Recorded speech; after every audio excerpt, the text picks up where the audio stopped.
December 9th and 10th, Saturday and Sunday, and there is, count them, 5 planets in fire in the sky. That's what you heard, yes. There is Venus, Sun, Mercury, and Saturn, all in Sagittarius. Blah. Let me just make this perfectly clear about these people.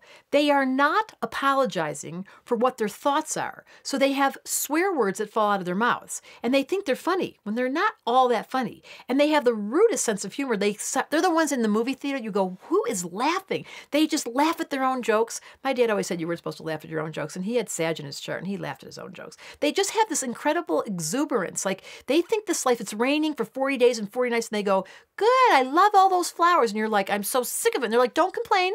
Don't go negative. You know all those spiritual people that say, don't be negative. You're supposed to, I'm like, oh my God, they have so much Sag in them. And they're talking about your past lives and your chakras and your aura and how it works with your endocrine system. It's like, Mr. and Mrs. Sag, you're making stuff up. It's called MSU, making stuff up. That's a Sagittarius special. They just make up stories and they tell themselves things.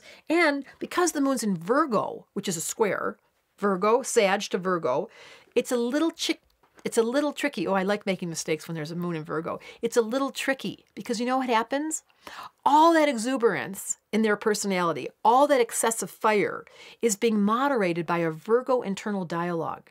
I have a video out that you guys can see where I did a montage on Virgo. If you go and Google it, it's about an 8-minute version. It's on my membership site, thestarcommunity.com.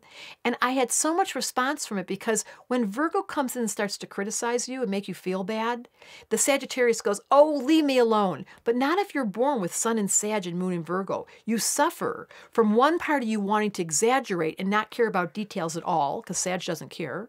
And the other part's like, you are not following the rules and you're not being appropriate. And when those two people live inside somebody, it becomes very tense. And you can tell because they're not allowed to have fun, but they want to, but they can't.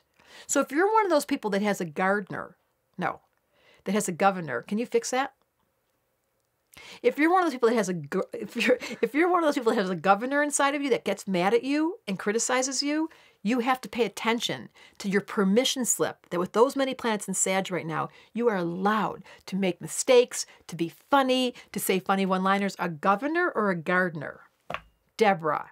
But see, when you're a Sagittarius, it's all funny. And you don't really care because you're guileless, you're innocent, your self-consciousness goes out the window and you just become so transparent. And people love that about Sag and fire. I just did it for you live time. Astrology Answers wanted me to make a mistake during the Moon in Virgo video, and I did.